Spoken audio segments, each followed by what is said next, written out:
नमस्ते, जय झूलेलाल। सिंधी आखाणी ही चैनल जो नालो आहे। जी हाँ, सिंधी आखाणी नालो ॿुधी सम्झी विया हूंदा त हिन चैनल ते सिंधी आखाणियूं पेश कयूं वेंदियूं। अचो त हिकु सिंधी आखाणी ॿुधूं। हिन आखाणी में कंहिंजे बि जीवन जी कोई सच्चाई कान्हे, सभु किरदार काल्पनिक आहिनि जिन खे दिलि सां महसूस करणो आहे बस।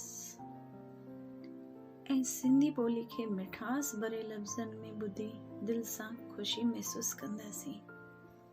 हिन चैनल ते रोज़ हिकु एपिसोड अपलोड कयो वेंदो राति जो 10 बजे। तव्हां सभिनी खे निमाणी वेनिती आहे त लाइक ऐं कमेंट ज़रूरु कंदा त एपिसोड अपलोड थींदे ई रोज़ तव्हांखे सभ खां पहिरियों ख़बर पवे। तव्हां हिन चैनल ते कहिड़े विषय ते आखाणी ॿुधणु चाहियो था, पंहिंजो वीचार ज़रूरु ॿुधाईंदा। आखाणी जो नालो आहे सुहिणी यादि। भाग पहिरियों। सब कुछ तोसां अंग संगा, सब कुछ तोसां अंग संगा, ओए बि तूं मुंहिंजी यादि छो थी लॻी। हिकु दफ़ो नेण खोल, सुहिणी यादि न पर मुंहिंजी हक़ीक़त थी वञ वापसि। रूम में पलंग ते दादा अखियूं बंदि करे दिलि में चई रहिया हुआ। दिलि में काफ़ी दर्द ऐं डप बि हो। अखियुनि मां थोरा ॻोढ़ा पिण वही रहिया हुआ। सुबुह जो माहौल हो। दरवाज़े ते बेल वॼी ऐं दरवाज़ो घर जी महिला खोलियो। घर जे ॿाहिरि एम्बुलेंस मां घर जा कुझु मर्द ऐं हॉस्पिटल जा माण्हू मरीज़ खे घर जे अंदरि रूम में वठी आया ऐं पलंग ते सुम्हारण लाइ अॻिते वधिया त खेनि हिकु दादा जी दर्द भरी आवाज़ आई, थोरो ध्यान सां, लॻी न वञे। तसली जे आवाज़ में हिकु समझदार छोकिरे जवाबु ॾिनो, दादू तव्हां हिन कुर्सी ते आराम सां वियो, सभु ठीकु आहे, चिंता न कयो।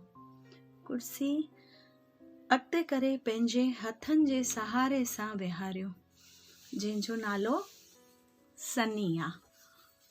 पलंग ते सुम्हारे करे घर जूं नुंहरूं रसोड़े में वञी कमु करण जी तयारी में लॻी वयूं ऐं रमेश खे फ़ोन अची रहिया हुआ तबियत पुछण जे लाइ।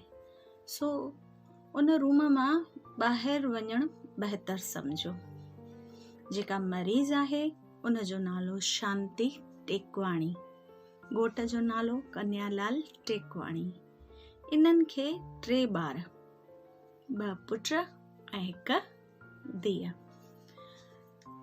वॾे पुट जो नालो रमेश, उन जी ज़ाल सुषमा ऐं उन जो पुटु सनी 24 साले जो। ॿियो नंबर पुटु राजा, जंहिंजी ज़ाल जो नालो मीना। पुट जो नालो योगेश, जंहिंजी उमिरि 23 साल।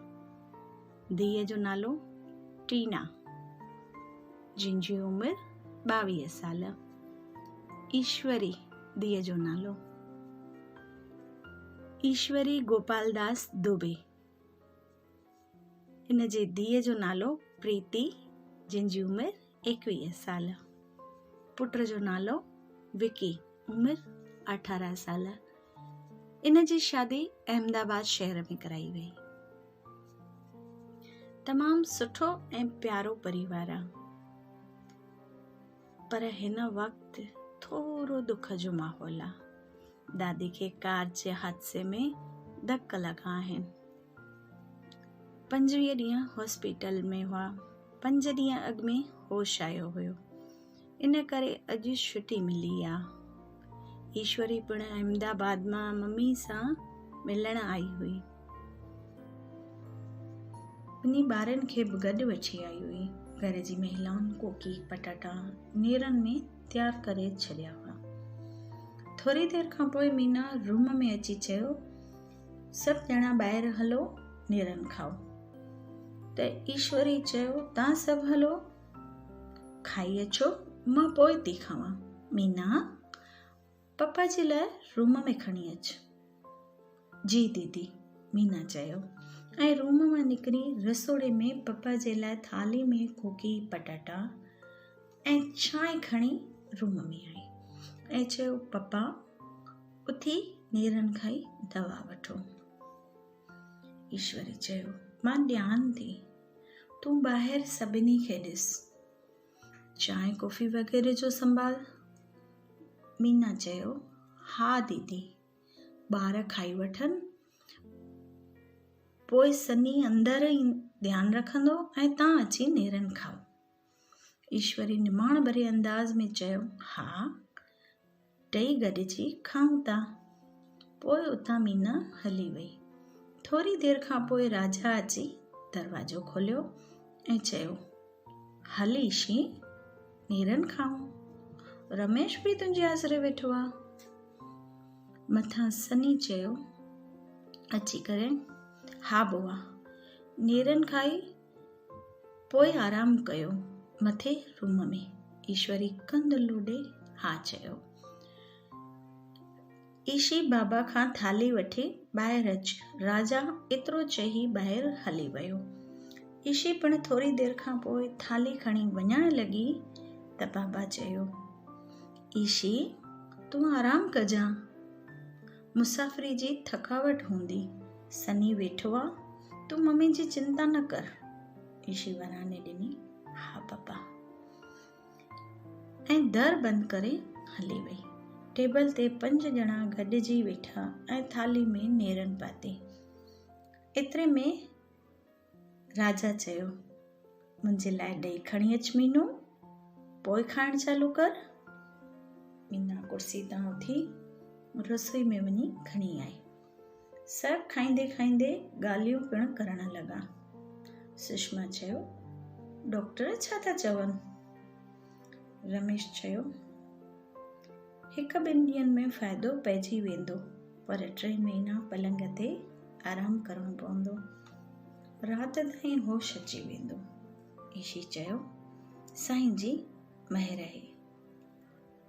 सभु खाई करे पंहिंजे पंहिंजे कम ते लॻी विया। सुहिणी यादि इन जो पहिरियों एपिसोड तव्हां ॿुधो।